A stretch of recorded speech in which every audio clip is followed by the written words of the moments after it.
शहर की रातों में ना शाद ना कारा फिरूं, जगमगाते जागते सड़कों पे आवारा फिरूं। गैर की बस्ती है कब तक दर बदर मारा फिरूं, ऐ गमे दिल क्या करूं, ऐ वहशते दिल क्या करूं।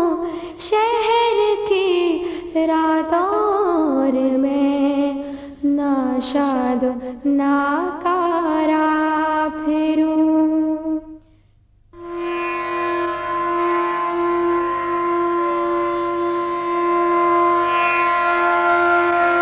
खूब पहचान लो असरार हूँ मैं, जिनसे उल्फत का तलबगार हूँ मैं। इश्क ही इश्क है दुनिया मेरी, फितने अक्ल से बेजार हूँ मैं। ख्वाबे इशरत में है अरबाबे खिरद, और एक शायर बेदार हूँ मैं। अपनी ये पहचान बताने वाले हिंदुस्तान के मकबूल शायर असरारुल हक मजाज उत्तर प्रदेश के बाराबंकी जिले के रुदौली कस्बे में सन 1911 में पैदा हुए।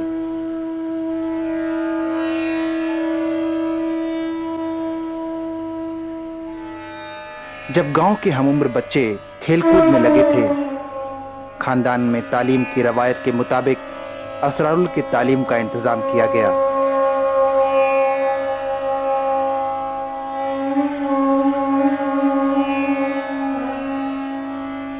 घर पर पढ़े लिखे लोगों की आवाजाही और तरक्की पसंद शख्सियतों के मेलजोल ने असरारुल पर गहरा असर डाला। रुदौली की सामंती फिजा में असरारुल को जिंदगी के जो सबक मिलने थे, उसके उलट असरारुल ने जिंदगी से मोहब्बत का सबक सीखा। इस सबक को ताउम्र वो निभाते भी रहे, बांटते भी रहे, गाते भी रहे।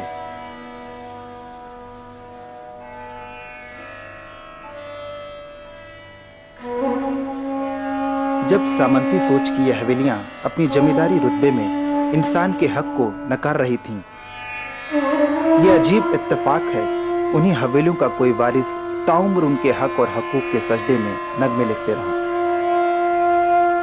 इसके साथ ही साथ मजाज में सौंदर्य के प्रति एक रोमानी लगाव था।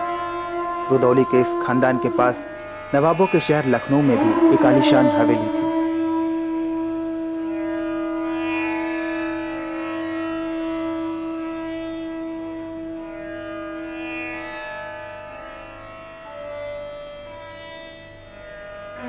मजाज खूबसूरती के कायल थे। खूबसूरती चाहे हुस्न की हो या किसी ख्याल की, मजाज को खींचती जरूर थी। बचपन में ही घर की खूबसूरत औरतों के आसपास रहते, उन्हें एकटक निहारते, मजाज ने अपने आने वाले शायरी के दिनों के उस हिस्से का ऐलान किया था, जिस हिस्से ने मजाज को मजाज बनाया भी और मिटा भी दिया।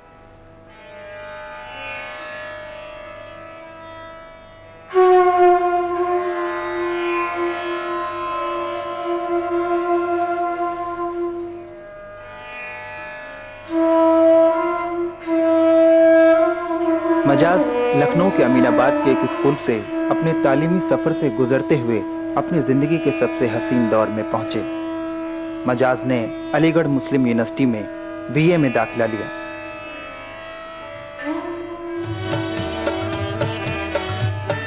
अलीगढ़ से ही मजाज की एक मिथ में बदलने की शुरुआत होती है। अलीगढ़ का माहौल मजाज को वह सब कुछ मुहैया कराता है जिससे मजाज अपनी सोच बना पाए। अलीगढ़ की सरगर्मियों ने मजाज को आम आदमियों के बीच में ला दिया। अलीगढ़ मुस्लिम यूनिवर्सिटी में एक सितारे की तरह चमकने वाले मजाज की एक नज्म यूनिवर्सिटी तराना की हैसियत पा चुकी है। ये मेरा चमन है मेरा चमन, मैं अपने चमन का बुलबुल हूँ। हर आन यहाँ सहबाए कुहन एक सागरे नौ में ढलती है। कलियों से हुस्न टपकता है, फूलों से जवानी बरसती है। जो ताके हरम में रोशन है, वो शमा यहाँ भी जलती है। जो अब्र यहाँ से उठेगा, वो सारे जहां पर बरसेगा, हर जुए रवां पर बरसेगा, हर कोहे गिरा पर बरसेगा।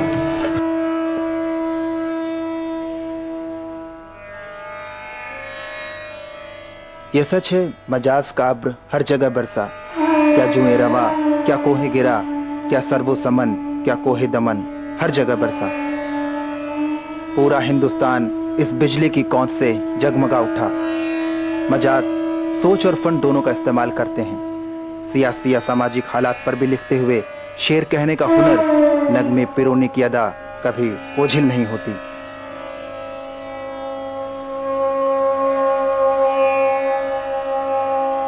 अलीगढ़ मुस्लिम यूनिवर्सिटी में मजाज एक छात्र से ज्यादा एक स्थापित शायर रहे।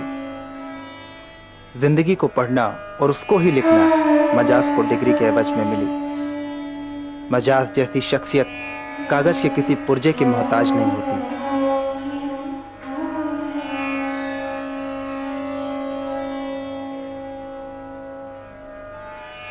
मजाज जब तक अलीगढ़ में रहे, उनकी रोमानियत और इंकलाबियत के तराने यूनिवर्सिटी के आवाज बने रहे। मजाज तो बहुत खूबसूरत इंसान नहीं थे, लेकिन उनकी शायरी ने उनको इतना खूबसूरत बना दिया कि उनके ज़माने में, बल्कि 20वीं सदी के पहले 50 वर्षों में उर्दू में इतना मकबूल कोई शायर नहीं हुआ जितना कि जो शोहरत और जो मकबूलियत मजाज को हासिल थी। आम नौजवानों में, पढ़े लिखों में, बड़े बड़े शायरों में मजाज की बड़ी अवभगत होती थी, बेहद उनकी इज्जत होती थी। और उनकी शायरी भी ऐसी ही थी कि जो आज तक जिंदा है।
जितना अच्छा लिखता है उससे भी कई खूबसूरत दिखता है।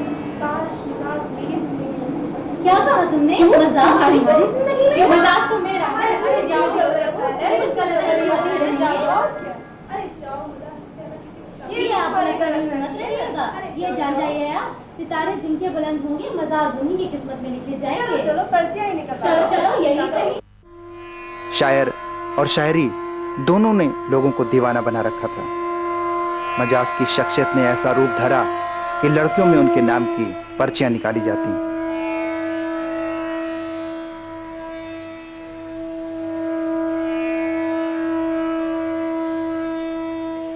मजाज धीरे धीरे एक जीवंत मिथ में बदल रहे थे। लड़कियां मजाज के संग्रह आहंग को सीने से लगाकर सोती।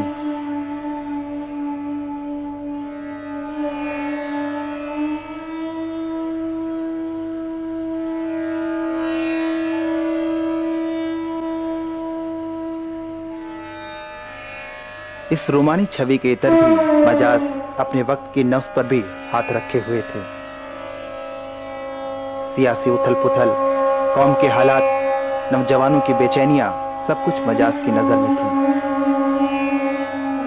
शायरी में भी मजाज ने इन रंगों को वो हुस्न दिया कि दर्द भी गाने लगे। अपने वक्त की सच्चाई से पहली बार अपने रोमानी रंग को इंकलाब से जोड़कर मजाज जो पैदा करते वो फकत जादू ही हो सकता था। सनाने खींच ली हैं सरफिरे बागी जवानों ने, तू सामाने जरा तब उठा लेती तो अच्छा था। तेरे माथे पे ये आंचल बहुत ही खूब है, लेकिन तू इस आंचल से एक परचम बना लेती तो अच्छा था।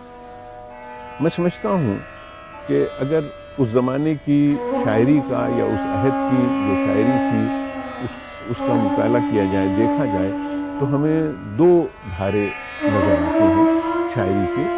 एक रोमानी शायरी है जो सिर्फ उसको मोहब्बत की शायरी थी, और जाहिर है कि नौजवानों के लिए उस शायरी में बहुत अपील थी।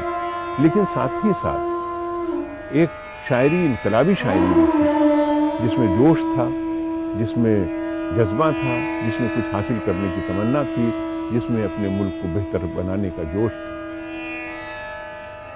एक धारा इनकलाबी शायरी का और एक रोमानी शायरी का धारा था, लेकिन मजाज ने अपना रास्ता उससे अलग बनाया। यानी हम देखते हैं कि मजाज की शायरी में ये दोनों धारे एक जगह मिल जाती हैं। उनके यहाँ हौसला भी है, उनके यहाँ सरशारी भी है, उनके यहाँ जोश भी है, उनके यहाँ नगमगी भी है, और यही खूबियाँ हैं जो मजाज को अपने अहद के दूसरे शायरों से मुमताज़ करती हैं और अलग करती हैं। रुखसते दिल्ली तेरी महफिल से अब जाता हूँ मैं, नौहागर जाता हूँ मैं, नालाए लब जाता हूँ मैं। क्या कहूँ इस शौक से आया था तेरी बज़्म में, छोड़कर खुल्दे अलीगढ़ की हजारों महफिलें। अलीगढ़ के बाद मजाज की जिंदगी का दूसरा अहम पड़ाव दिल्ली था। दिल्ली और मजाज का एक अजीब सा रिश्ता है। प्यार और दर्द दोनों इसी शहर से मजाज के हिस्से में आए। प्यार पाकर निहाल हुए तो इसी प्यार के दर्द ने जिंदगी ले ली। ये सच है, मजाज बड़े अरमान से दिल्ली गए थे,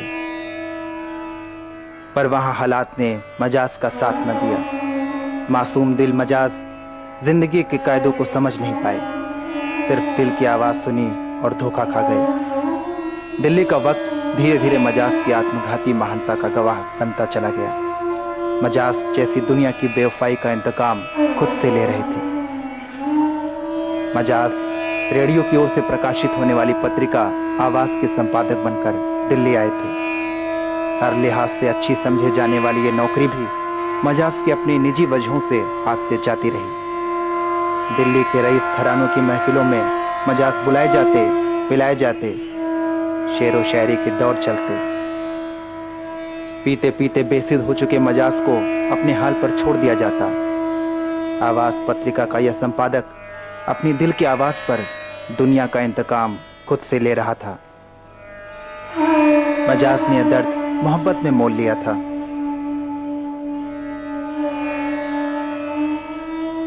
मजाज ने सबसे मोहब्बत की, एक शायर जो प्यार के ही नगमे गाता और कर भी क्या सकता था।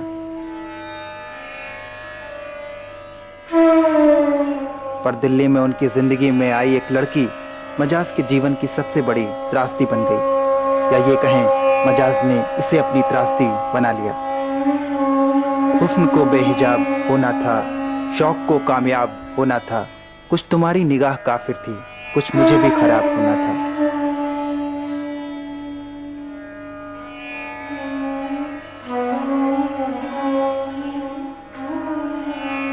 मजाज ने जिसे मोहब्बत की मंजिल समझ लिया था, उसी ठौर ने उनकी जिंदगी को एक अलग मोड़ दे दिया।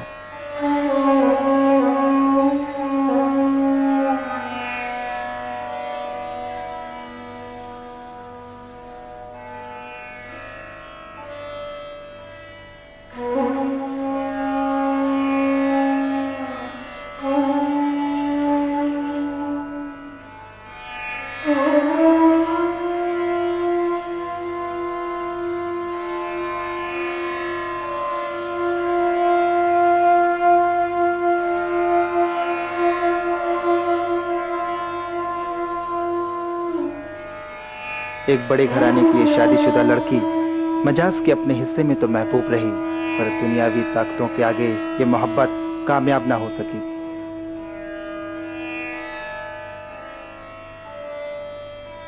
यूं ही बैठे रहो बस दर्द दिल से बेखबर होके, ये कहने वाले मजाज अपनी पूरी जिंदगी दिल से बेखबर नहीं रहे।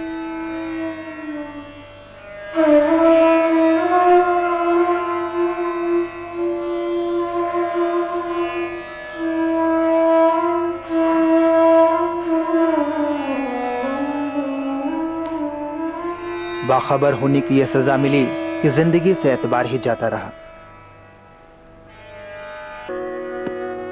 अब मजाज ने शराब को नहीं, शराब ने मजाज को पीना शुरू कर दिया था।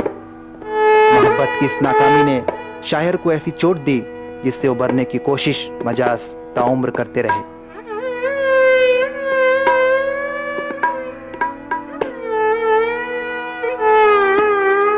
मजाज, जैसा कि हर शख्स को मालूम है, उनका ताल्लुक़ रुदौली से था।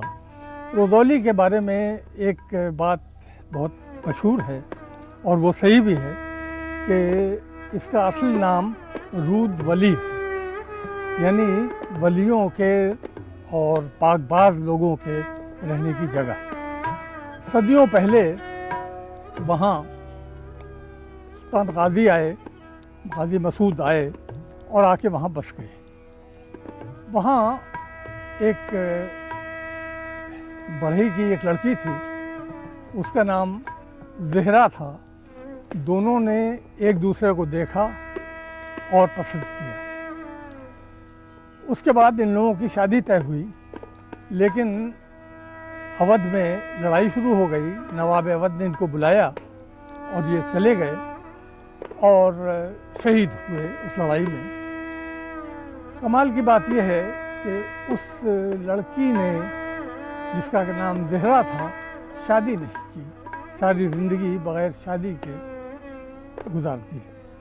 मजाज उसी इलाके के पैदावार है। आज तक ये रवायत है कि वहाँ बारात जाती है और ज़हरा के गांव और ज़हरा को बहने के लिए मजाज जाते तो बारात में थे, लेकिन उसके बाद वो मिस्रिक में शामिल हो जाते थे उस जगह जहाँ से कि लड़की का डोला उठना है, और फिर वो डोले के साथ आते थे। बेहद दिलचस्प बात यह है कि इस शायर की, असरारुल हक मजाज की का नाम, जिसका के नाम मसूद होना था, और जो लड़की को का डोला लेके आने वाला था, उसकी मोहब्बत जिस लड़की या जिस औरत से हुई, उसका नाम भी ज़हरा था। और वो सारी ज़िंदगी इस गम को अपने सीने से लगाए रहे और उनकी नज़्मों का एक बड़ा, गज़लों का एक बड़ा हिस्सा उन्हीं की ज़िंदगी और ज़हरा की मोहब्बत पर है, और दोनों एक दूसरे से खामोश मोहब्बत करते रहे।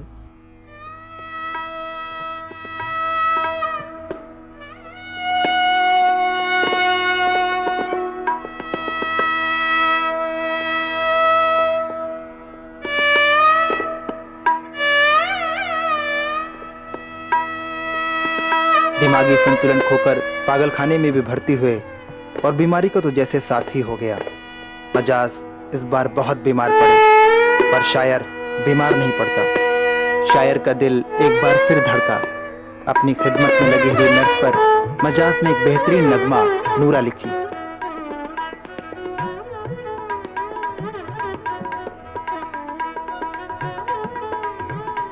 उसी फलसफी रोमानियत के जादू के साथ वो नौखेज नूरा, वो एक बिंबे मरियम, वो मखमूर आँखें, वो गेसिय पुरखम, वो अर्जे कलीसा की एक माहपारा, वो दहरो हरम की एक शरारा।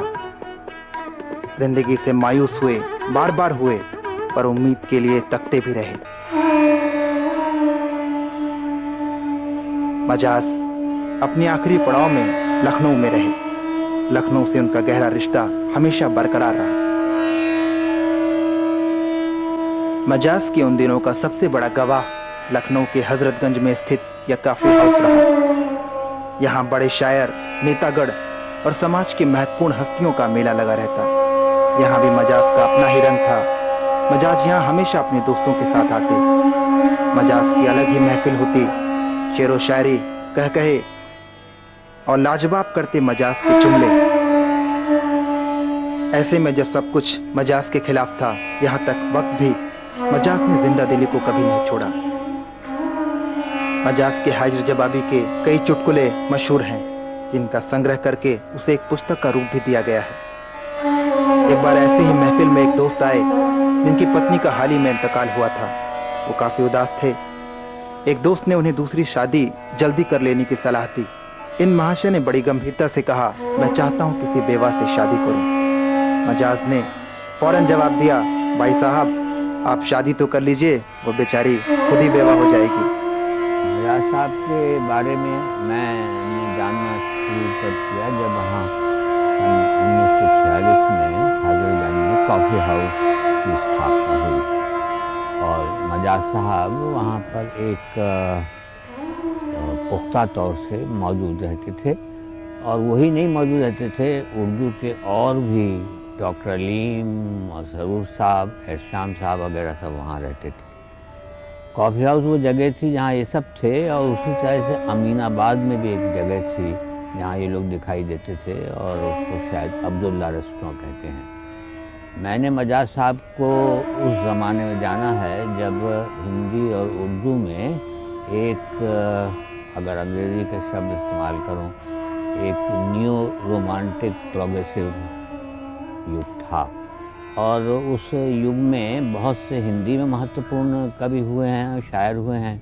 मजाज साहब भी उस कोटि के थे। जिन लोगों को, जिन्होंने आवारा नज़्म पढ़ी है, वो समझ सकते हैं कि वो ज़माना कौन सा होगा। और उसके अलावा उनका एक विद्रोही तेवर भी आपको देखने में मिलेगा। मैं यहाँ ख़ास तौर से उनकी एक नज़्म नन्ही पुजारिन है, उसका जिक्र करना चाहता हूँ। उस नज़्म में एक बच्ची का जिक्र है जिसकी संभवतः आस्था नहीं है, लेकिन उसको पूजा के लिए ले जाया जाता है और वो समझती नहीं है कि उस उपासना का क्या अर्थ है। तो वो कविता अगर आप पढ़ें और उसकी भाषा अगर आप देखें तो आपको पता चलेगा कि मजाज साहब ख़ास लखनऊ के शायर थे। उनको मालूम था कि भाषा का या ज़ुबान का मजाज क्या होता है। उनकी जो मशहूर आवारा नज़्म है वो तो सभी लोगों को मालूम है, उनकी नूरा नज़्म भी लोगों को पता है। लेकिन एक मैं छोटी सी घटना आपको बताना चाहता हूँ। ऐसा हुआ कि कॉफ़ी हाउस में वो बैठे हुए थे तो किसी ने उनसे कहा कि आप ज़िंदगी का मकसद बता दीजिए। तो वहाँ एक हिंदी के बहुत बड़े नाटककार हुए, उनका नाम भुवनेश्वर प्रसाद है, वो उनके बड़े गहरे दोस्तों में से थे। तो भुवनेश्वर प्रसाद ने उनसे कहा कि तो इतने बड़े शायर हैं, जब तक इनको इल्हाम नहीं होगा तो ये आपको ज़िंदगी का मकसद बताना चाहेंगे नहीं। और आप समझ सकते हैं कि शायरों को इल्हाम कब होता है। तो जो सज्जन जिन्होंने सवाल किया था उन्होंने सारा इंतज़ाम किया और अब तो हजरतगंज में वो जगह एक कार की दुकान हो गई है, वहाँ पर लोग बैठते थे और ये लोग सब आए तो सीढ़ियाँ उसमें थीं। तो सीढ़ी पर भुवनेश्वर और मजाज दोनों सामने खड़े हुए थे और वो सज्जन सारे सामान लेकर के पहुँचे। तो भुवनेश्वर दौड़ते हुए नीचे गए और वो छीना उनके हाथ से और ऊपर चढ़ के मजाज साहब बोले, कहने देखिए आपकी ज़िंदगी का मकसद था वो तो आपने पूरा कर दिया, अब हमारी ज़िंदगी का मकसद अब शुरू होता है। और मजाज साहब वो लोग मिल करके वहाँ चले गए। अपने आखिरी दिनों में मजाज बेतहाशा पीने लगे। मजाज की निजी जिंदगी में भी इस शगल के अलावा कुछ न बचा था।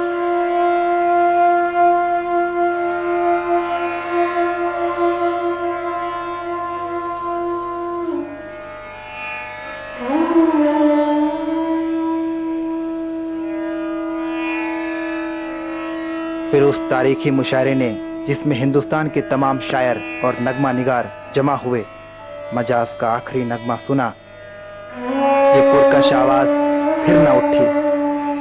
बचपन की बात है कि हम लोगों ने ऑल यूपी उर्दू कन्वेंशन किया यहाँ लखनऊ में। उसमें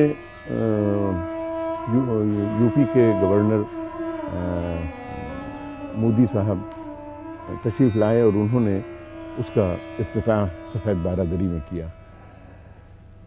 उसी में 3 तारीख दिसंबर की शाम को एक बहुत बड़ा मुशायरा हुआ जिसमें मजाज भी थे और उनके बहुत से दोस्त, सरदार जाफरी, साहिर लुधियानवी, ये सब लोग आए थे। और शायद लखनऊ में ये पहला ऐसा इज्तिमा था जिसमें इतने बड़े बड़े शुआरा जमा हुए थे। मजाज ने उस मुशायरे में शिरकत की। उसके बाद दूसरे दिन वो हमारी कॉन्फ्रेंस में भी शरीक रहे और कॉन्फ्रेंस के बाद शाम को वो जो डेलीगेट्स का और शिरकत करने वालों का फ़ोटो ग्रुप हुआ उसमें भी मजाज ने शिरकत की और वो हर वक्त हम लोगों के साथ रहे।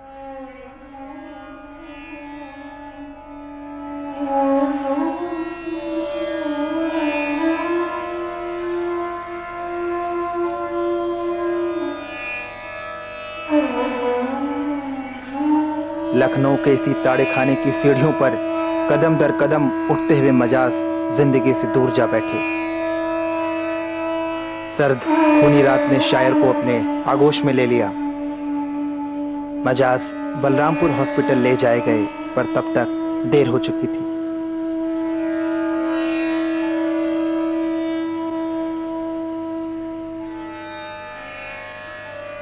जिसकी हुकूमत सारे जहान पर थी, सरकार ने उसे एक मार्ग का मालिक बना दिया। पर यह रास्ता वही तय कर सकता है जो उतना ही साफ दिल हो जितना मकबूल मजाज थी। इंसानी चाहत, जज्बे, रूमानियत, बदलाव और बेहतरी का इतना बड़ा शायर न हुआ है न कभी होगा।